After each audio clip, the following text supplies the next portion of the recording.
हमजा तनोली 25 साल का नौजवान था। घर में सबसे छोटा होने की वजह से सबका लाडला भी था। उसकी सुबह हमेशा एक ही खुशबू से शुरू होती थी, अम्मा के हाथ की गरम चाय और देसी घी वाला पराठा। पूरे 14 साल तक उसकी जिंदगी का यही मामूल रहा। गांव की छोटी सी गली, पुराने सहन में रखी चारपाई और नाश्ते के वक्त बहन भाइयों की हंसी, यही उसकी दुनिया थी। हमजा अक्सर मजाक में कहता, अगर चाय पराठा ना मिला तो मैं काम ही नहीं कर सकता।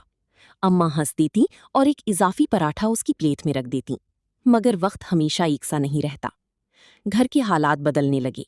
बड़े भाई की दुकान बंद हो गई और वालिद की तबीयत भी कमजोर रहने लगी।